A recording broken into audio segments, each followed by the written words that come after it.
नमस्कार अनि हार्दिक स्वागत श्रोता। रेडियो कान्तिपुर, रेडियो राष्ट्रकोमा यो हो कार्यक्रम द हेडलाइनर्स, जहाँ हामी समसामयिक विषयवस्तुमा आधा घण्टा विचार विवेचना गर्छौँ र कार्यक्रममा उपस्थित भएको छु। मेरो नाम हो पवन।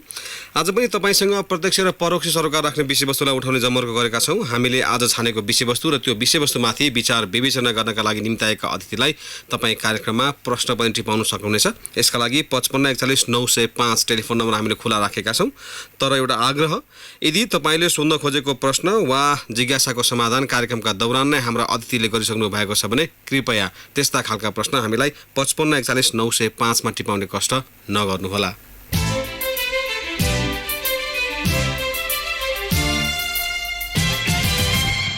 त लागौँ आजको विषयवस्तुतर्फ। आज हामीले छानेको विषयवस्तु रहेको छ संविधान कार्यान्वयनको सकस। संविधान कार्यान्वयन गर्ने प्रमुख जिम्मेवारी कसको हो भन्ने बारेमा अहिले अलिकति अन्योलपूर्ण देखिएको छ। किनभने सरकार भन्छ, प्रतिपक्षी पनि सबै आएर चाहिँ सहमतिका साथ संविधान कार्यान्वयन गर्नुपर्छ, तर प्रतिपक्षी भन्छ संविधान कार्यान्वयनमा सरकार उदासीन छ, सरकार संविधान मिच्दै हिँडिरहेको छ भनेर भनिरहेको छ।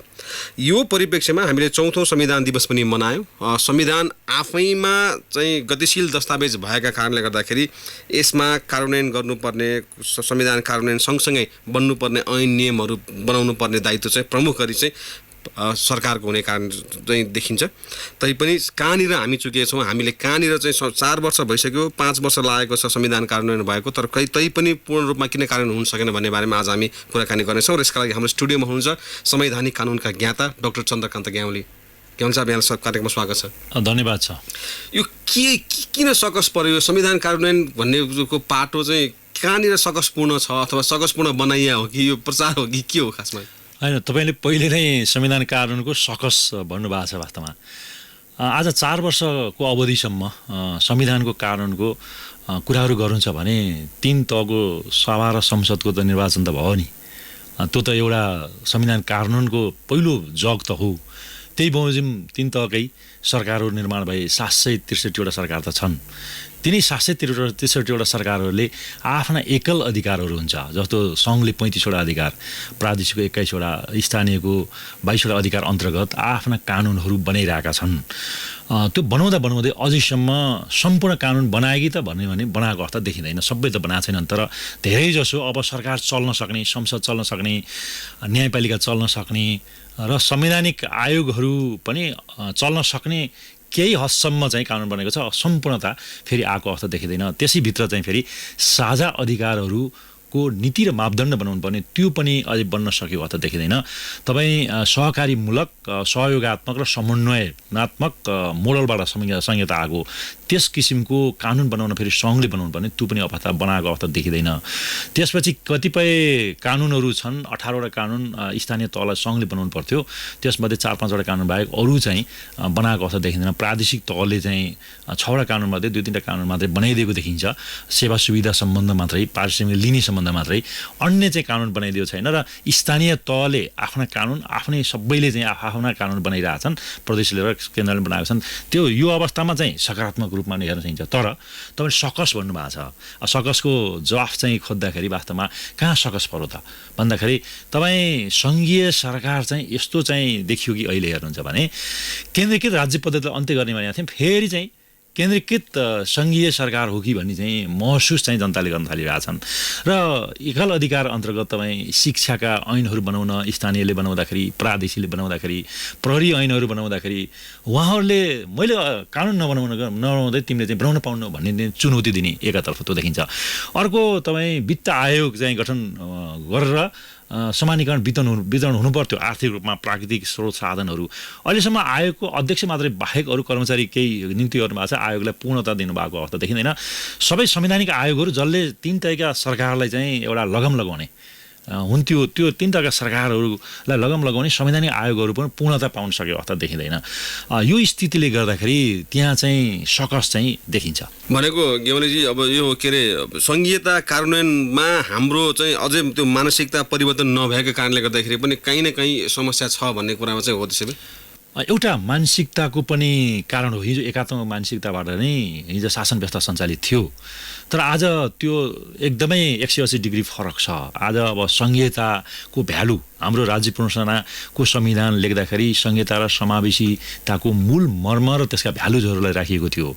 अब समावेशिताको नाममा हेर्नुहुन्छ भने एकदमै सीमान्तकृत वर्गहरू माथि स्थानीय तहकादेखि लिएर प्रादेशिक, केन्द्रीय, संसद, सरकार, आयोग सबैमा तल्लो तहको वर्ग जाने भनेर समानुपातिक समावेशिता भन्ने संसदमा गरियो थियो। सिद्धान्त हेर्ने भने सरकारमा समावेशी सिद्धान्त थियो, अदालतमा चाहिँ योग्यता क्षमताको भन्ने थियो। अब त्यो समावेशीलाई र समावेशी समानुपातिक सिद्धान्तको आधारमा हेर्नुहुन्छ भने माथिल्लो वर्ग मात्रै ती तह र तबकामा गए। जस्तो तपाईँलाई उदाहरण दिने भने आफन्तहरू मान्छे, आफन्तवाद, आफ्नो मान्छेले चाहिँ त्यो बढी पक्षपोषण भएको अवस्था देखिन्छ।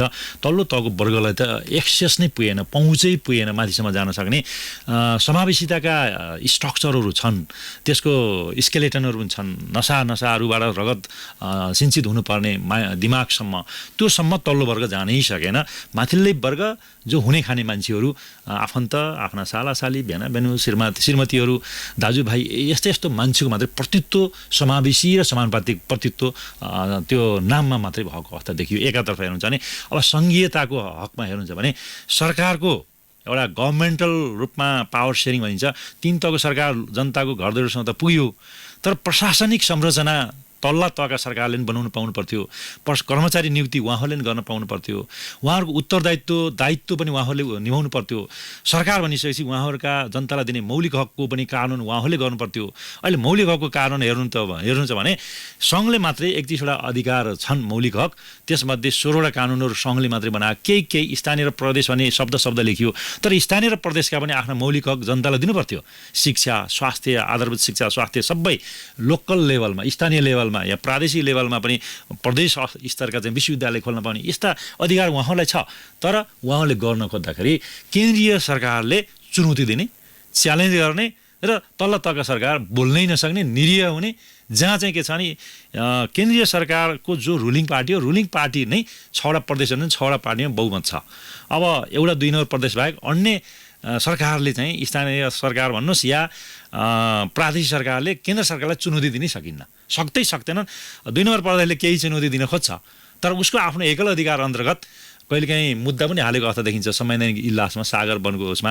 अब त संवैधानिक इजलासमा हाल्दाखेरि संवैधानिक इजलासले व्याख्या गर्ने कुरा हो, एउटा छ भने प्रहरी ऐन उसले पनि ल्याउँदै थियो। आखिर सुशासन ऐनहरू प्रादेशिक तहका सरकारहरूले, प्रत्येक प्रादेशिक तहका सरकारले ल्याएका छन्, तर सुशासन ऐनमा फेरि संविधानभन्दा बाहिर गएर फेरि 2 नम्बर प्रदेशले अख्तियार दुरुपयोग आयोग जस्तो गठन गर्ने भनेर 2 नम्बर प्रदेशले ल्याएको छ। उसले पनि भ्यालु बुझेन, यता सङ्घले पनि त्यो संहिताको भ्यालु के हो भन्ने पनि बुझेन।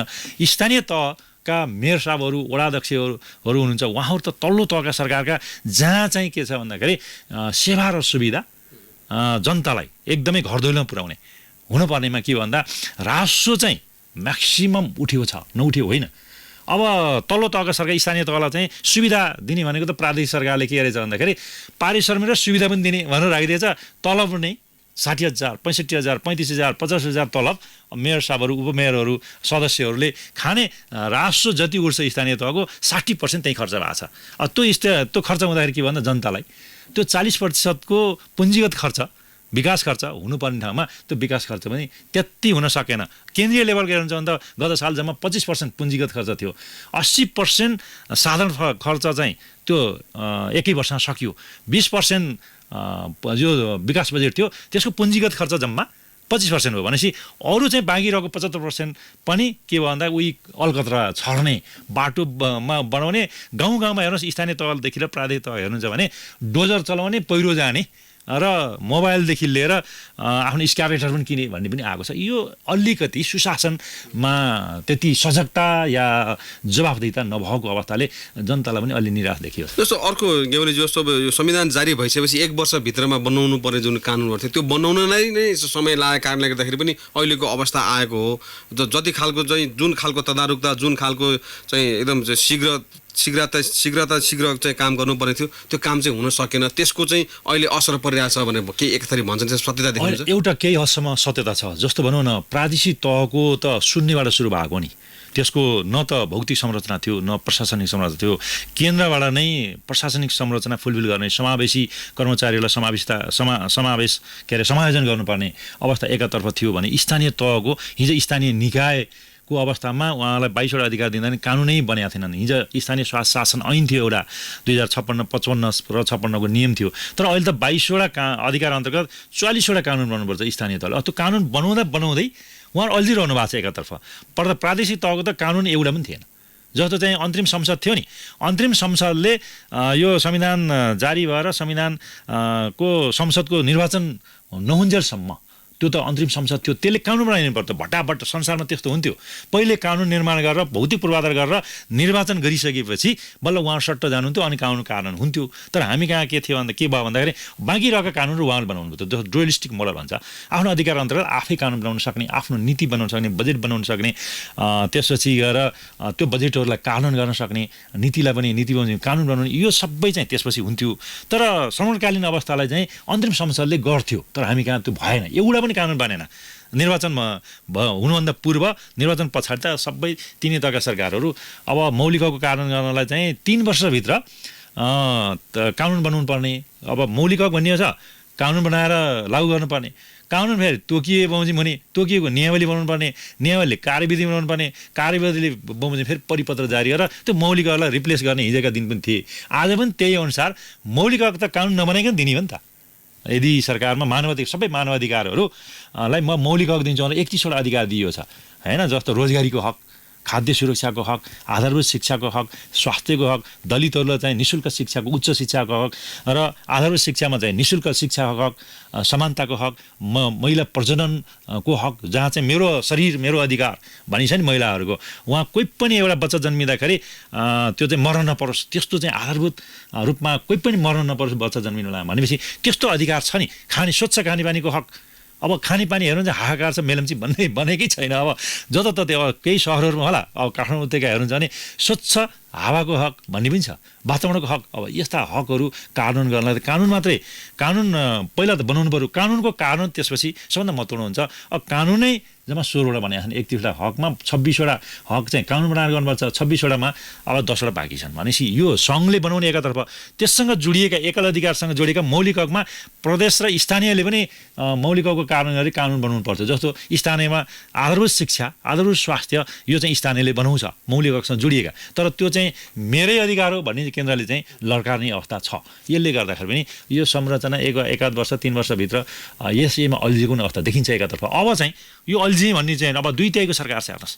2 सरकारले जे चाहन्छ त्यही हुन्छ। अहिले यति बलियो सरकार अबको दिनमा आउला जस्तो लाग्दैन, किनभने समानुपातिक प्रणालीको चाहिँ निर्वाचन प्रणाली छ। त्यो प्रणालीले जहिले पनि हङ पार्लियामेन्ट हुने हो। हामी कहाँ त यो त जादुको छडी भयो। अब 2टा पार्टी मिले अनि चाहिँ 2/3 सरकार भयो। यस्तो बलियो सरकार संसारमा सायद कमै हुन्छ। अझै कम्युनिस्टहरूको सरकार छ, संविधान कार्यान्वयन गर्ने सरकार, संविधान कानुन गर्ने सरकार। हामी यो वर्ष चाहिँ सबै कानुन निर्माण गऱ्यौँ, कानुन बनाउने वर्ष हो भन्ने पनि कानुन मन्त्रीले भन्नुहुन्थ्यो। अब भन्दा पनि कानुन कस्ता आछन् भन्दाखेरि संहिताको साँच्चै मैले 339वटा कानुनको रिभ्यू गरेको थिएँ संहिताको आँखामा, त्यो मैले मौका पाएको थिएँ। र पछि बनाएका उहाँका 16वटा मौलिक हकको पनि मैले रिभ्यू गरेको थिएँ। संहिताको आँखामा छ कि छैन भन्दाखेरि हिजोकै एकात्मक शासन पद्धतिका कानुनहरू जे छन् त्यस्तैको कपी एन्ड पेस्ट भएको धेरै जसोमा देखिन्छ। केही हदसम्म केही बाहेक भनेपछि त्यो मानसिकता पनि र भ्यालु चाहिँ अझै बुझियो छैन वास्तवमा। त्यसको समावेशिताको भ्यालु, संहिताको भ्यालु त्यो अझैसम्म बुझ्न सकिएन क्या। त्यसले गर्दाखेरि वास्तवमा मान्छेलाई हिजोको एकात्मक शासन पद्धति, राजाको एकात्मक शासन पद्धति, निरङ्कुश शासन पद्धति र अहिलेको सङ्घीय शासनमा के फरक भयो भन्ने छुट्याउनै सकेका छैनन् कि। जस्तो यो अब यहीँ हाम्रो संवैधानिक इतिहास हेर्ने हो, जस्तो अब 7 दशकमा 7वटा संविधान चाहिँ हामीले पायौँ होइन। अब त्यस हिसाबले हेर्ने हो भने एउटा संविधानको आयोग 1 दशक जस्तो मात्रै देखियो। र अहिले यो संशोधनको मुद्दाको पनि कुरा आइरहेछ। संशोधन गर्नुपर्छ भने संविधान त गतिशील दस्तावेज हो, समय अनुकूल चाहिँ सापेक्ष पार्नलाई संशोधन गर्नुपर्ने होला।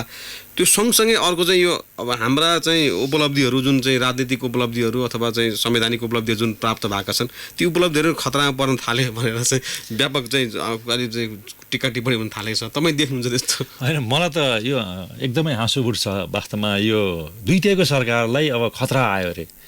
खतरा केमा आउनुपर्छ? अब अहिले संहिताको चुनौती हेर्नुहुन्छ भने सबैभन्दा विश्वमा 27 मुलुकमध्ये 26 मुलुक भनौँ नेपाल बाहेक धेरै जसो खतरा भनेको यस्ता 2/3 सरकार बन्दैनन् के बहुमतको सरकार हुन्छ कोही कोलिसन गभर्मेन्ट हुन्छ उहाँहरूलाई केमा हुन्छ भन्दा प्रत्येक प्रादेशिक स्थानीय तहका सरकारहरूमा सीमाको भयङ्कर विवाद हुन्छ त्यो विवाद पनि समाधान गर्नलाई धेरै पहलो राजनीतिक परिषदहरू हुन्छन् राजनीतिक सेटलमेन्टका निकायहरू हुन्छन् त्यसै अर्को चाहिँ तिनीहरूको प्राकृतिक स्रोत साधन बाँडफाँडमा भयङ्करै चाहिँ द्वन्द्व हुन्छ अनि अधिकारहरू हुन्छ नि आफ्ना एकल अधिकार साझा अधिकार अवशिष्ट अधिकार त्यहाँ पनि द्वन्द्व भएको हुन्छ के अनि उत्तरदायित्व कसले अब निभाउने 3 तहले गर्ने कि एक्लैले गर्ने कि भन्ने पनि त्यहाँ चाहिँ भयङ्कर द्वन्द्व हुन्छ त हामी कहाँ त एउटा पनि आएन वास्तवमा सीमाको एकचोटि आएको थियो जब पहिला चाहिँ जातिगत रूपमा सीमाङ्कन हुनुपर्छ भन्नेलाई त्यो पहिलो संविधान सभाले ल्याएको थियो त्यो संविधान सभा विघटन भएपछि जातिगत भन्ने कहाँ पुग्यो भाषागत सीमाङ्कन कहाँ पुग्यो त्यसलाई पहिचानको रूपमा मान्नुभएको थियो तर पछि चाहिँ भूगोललाई पहिचान मानियो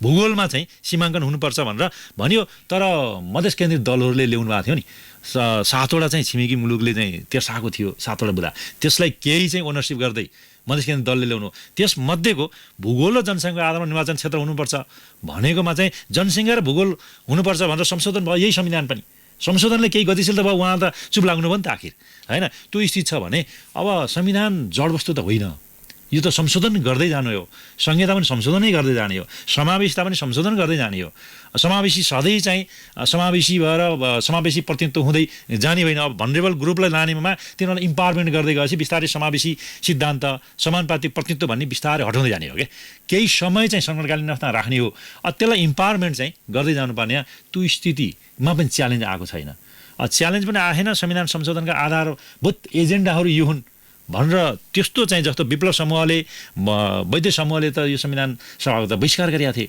अब बहिष्कार गर्दा चुनाव नै बहिष्कार गरेका थिए उहाँहरूले यी एजेन्डा चाहिँ संशोधन हुनुपर्छ या यो चाहिँ यो लोकतान्त्रिक गणतन्त्र नै अन्त्य हुनुपर्छ भनेर भनेको अवस्था अझै बाहिर सतहमा नै आइसकेको अवस्था देखिँदैन अब जहाँसम्म मधेस केन्द्रित दलहरूले चाहिँ ब्ल्याकआउट पनि गर्नुभएको थियो ब्ल्याक डे पनि मनाउनु भएको थियो यो संविधान जारी गर्दा बित्तिकै 91% त संविधान सभाबाट संविधान पारित गरेकै हो उहाँहरूले पनि 9%ले पनि दुईटा प्रधानमन्त्रीको निर्वाचनमा नि भोट हाल्नुभयो जो चाहिँ उहाँले यो संविधानलाई ब्ल्याक डेको पनि मान्नुभयो त्यसपछि उहाँ 3 तहका संसद सरकारमा निर्वाचन हुनुभयो आफै पनि सरकारमा अहिलेको दुईटैसँग सामेल हुनुभयो फेरि केही के मिलेन फेरि फिर्ता हुनुभएको छ एउटा घटक त छ पनि फेरि यो स्थितिले गर्दाखेरि वास्तवमा अब त्यस्ता चुनौतीपूर्ण कुराहरू त्यस्तो आएको अवस्था देखियो अब अझै आएको अवस्था देखिएन अब संविधान संशोधनका कुराहरू नभइकन हामी सरकारमा जाँदैनौँ हामी फिर्ता गर्छौँ भने भन्नुभयो संविधान संशोधनका एजेन्डा उहाँहरूले यो हुन्छ भन्ने एजेन्डा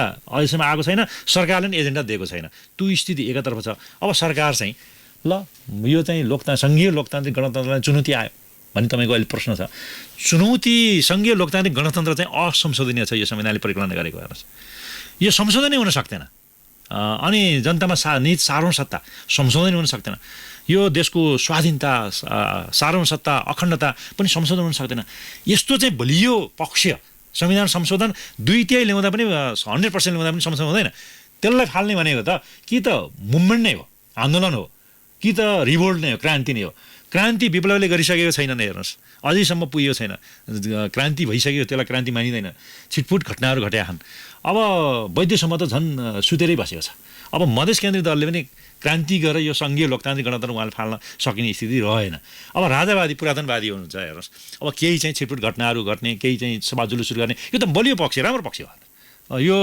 सङ्घीयतामा या लोकतन्त्रमा हरेकका आवाजहरू उठ्नुपर्छ हरेकका चाहिँ पुरातनवादी पनि उठ्नु पऱ्यो मधेसको पनि उठ्नु पऱ्यो या समावेशी जनजाति आदिवासी पनि उठ्नु पऱ्यो या विप्लवको पनि उठ्नु पऱ्यो या वैद्यको पनि उठ्नु सबैको आवाज उठेको बल्ल 2/3 सरकारलाई लगम लाउन सकिन्छ भनेपछि गेमली जस्तो अब यो चाहिँ खतरामा छ भनेर आफूले चाहिँ जुन चाहिँ सर्भिस डेलिभरी गर्नुपर्ने थियो त्यो डेलिभरी गर्न नसकेको चाहिँ मुद्दालाई चाहिँ मुखरित हुन नदिन चाहिँ यता खतरा छ भने त्यो पञ्चायत हो कि त्यसै होइन अब यो चाहिँ खतरा चाहिँ कसरी देख्नुभयो कहाँ देख्नुभयो अब भन्दै हुन्थ्यो नि जनतालाई भन्न नसक्ने आफू भित्रभित्र चाहिँ खतरा छ भन्ने कहाँ खतरा छ के पुरातनवादीले खतरा दिएको छ च्यालेन्ज गरेको छ सङ्घीय लोकतान्त्रिक गणतन्त्र संशोधन हुँदैन भन्ने बिर्सिसकेपछि कहाँ आएको छ खतरा भने त्यो खतरा देख्नु भनेको आफ्नो क्षमताको वास्तवमा क्षमतामा कमजोरी हो यो सङ्घीय सरकार चलाउन सक्ने क्षमतै भएन क्या उहाँहरूले चाहिँ च्यालेन्ज गर्न म पनि सक्छु होइन कहाँ चाहिँ सङ्घीयताको तपाईँले मर्म बुझ्नुभयो कहाँ चाहिँ सङ्घीयता अनुसार 3 तहका सरकारलाई तल्लो तहका सरकार चलाउन दिनुभयो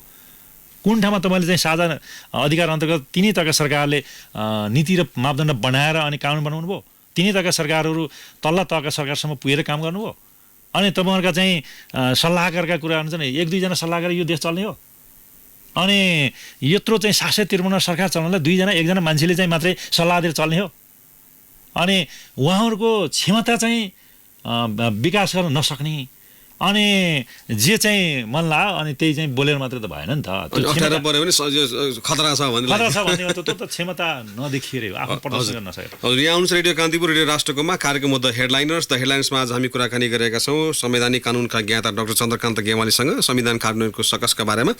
कार्यक्रममा ब्रेक लिनुपर्ने बेला भएको छ, ब्रेकपछि म श्रोताका जिज्ञासा लिएर आउनेछु। अहिलेलाई ब्रेकको पालो। ब्रेकपछि पुनः स्वागत छ। यहाँ हुनुहुन्छ रेडियो कान्तिपुर रेडियो राष्ट्रकोमा कार्यक्रम हो द हेडलाइनर्स र द हेडलाइनर्समा आज हामी कुराकानी गरिरहेका छौँ संविधान कार्यान्वयनको सकसका बारेमा, र यसका लागि हाम्रो स्टुडियोमा हुनुहुन्छ संवैधानिक कानुनका ज्ञाता एवं वरिष्ठ अधिवक्ता डाक्टर चन्द्रकान्त गेवाली। डाक्टर साहब, यहाँलाई पुनः स्वागत छ कार्यक्रममा। धन्यवाद। अब केही श्रोताका जिज्ञासातिर जान्छु म। छविराम अधिकारी सिनामङ्गलबाट सोध्नुहुन्छ, यो जनभावना र जनमत नसमेटेर पूर्ण कार्यान्वयनमा आएको हो त समस्या आएको संविधानमा, अथवा कहीँ कतैबाट प्रायोजित संविधान बनेको भन्ने यो आशंकालाई बल पुग्या हो भनेर सोध्नुहुन्छ? होइन, प्रायोजित संविधान त अहिले भन्न मिल्दैन, किनभने 16 बुँदा नेपाली नेताहरूले पनि बनाउनु भयो, यही देशकै नेताहरूले बनाउनु भयो।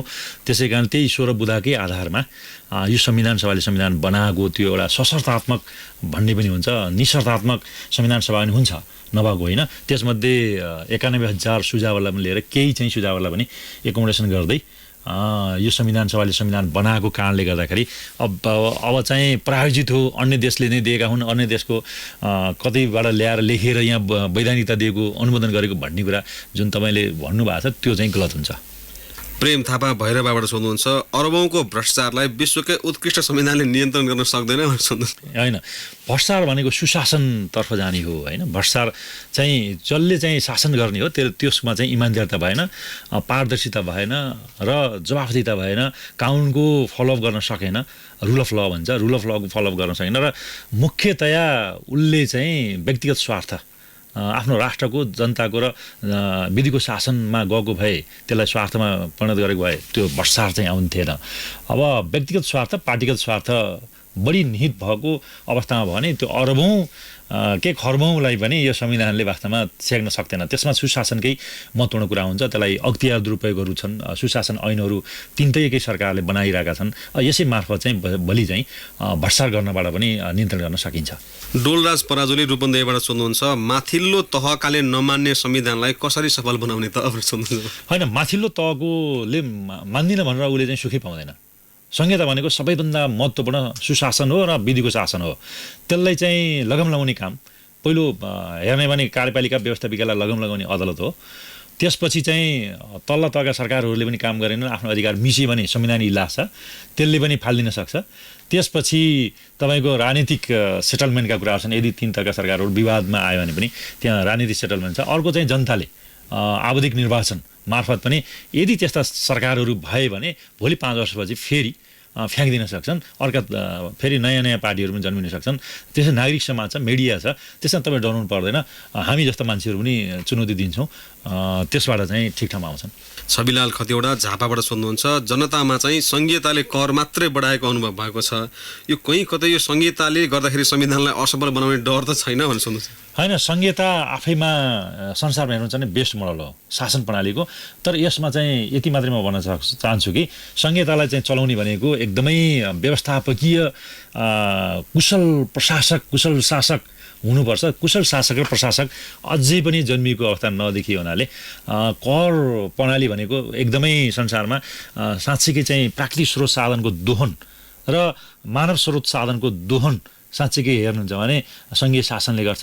त्यसलाई चाहिँ जति कर ल्यो त्यसको अझै बढी जनताले तिरेको भन्दा बढी चाहिँ सेवा र सुविधा जनताका जाने शासन हो, तर अझैसम्म त्यो हुन नसक्यो हुनाले यसैले फेल त हुने होइन संविधान भन्ने पनि आएको छ। र तपाईँ जस्तो मान्छेले प्रश्न सोध्नु पर्ने कुरा हो, तर भोलिका दिनमा त्यो हुँदैन। सुशासनले काम गर्यो भने जनताले उठाएको कर जनताकै घरदैलोमा त्यसको कानुन हुन्छ भन्ने मलाई लाग्छ। चन्द्र राई सिराबाट सोध्नुहुन्छ, समृद्ध नेपाल सुखी नेपाली बनाउँछ त संविधानले भनेर सोध्नुहुन्छ? होइन, समृद्ध नेपाल सुखी नेपाली भन्ने चाहिँ अब सरकारको लोगो चाहिँ हो, मोटो हो, त्यो उद्देश्य हो। अब त्यो सबै संविधान अनुसार चले, कानुनअनुसार चले, विधिको शासन अनुसार चले र सुशासन अनुसार चले भने र नागरिक समाजले चुनौती दियो, च्यालेन्ज गर्यो या मिडियाले चुनौती दियो, अदालतबाट पनि कुनै पनि कानुनभन्दा बाहिर गएका कामलाई बदर गरिदियो भने त्यतिखेर चाहिँ यो के भन्दै हुन्थ्यो अर्को उहाँले यो चाहिँ समृद्ध नेपाल सुखी नेपाल, त्यो समृद्ध नेपाल सुखी नेपाल चाहिँ यो चाहिँ फेरि हुन सक्छ, नसक्ने भन्ने होइन। हस्, आजको लागि हाम्रो कार्यक्रम द हेडलाइन्सको निर्धारित समय लगभग समाप्त भएको छ। समय उपलब्धता दिनुभएकोमा वरिष्ठ अधिवक्ता एवं संवैधानिक कानुनका ज्ञाता डाक्टर चन्द्रकान्त ग्यावाली, यहाँलाई धेरै धन्यवाद। हस्, कान्तिपुर एफएमलाई पनि धेरै धेरै धन्यवाद। मलाई आफूलाई लागेको कुराहरू केही सेयर गर्ने मौका दिनुभयो श्रोता समक्ष, त्यसलाई धेरै धेरै धन्यवाद। हजुर, उहाँ हुनुहुन्थ्यो डाक्टर चन्द्रकान्त गेवाली, संवैधानिक कानुनका ज्ञाता एवं वरिष्ठ अधिवक्ता। आज हामीले संविधान कार्यान्वयनको सकसका बारेमा कुराकानी गऱ्यौँ। आजको लागि कार्यक्रम द हेडलाइन्सको निर्धारित समय सकिएको छ। भोलि नयाँ विषय र प्रसङ्गका साथमा पुनः आउने छौँ। तबसम्मका लागि रेडियो कान्तिपुर न्युज डेस्कका सम्पूर्ण सहकर्मीसहित म पवनलाई पनि बिदा दिनुहोस्। नमस्कार।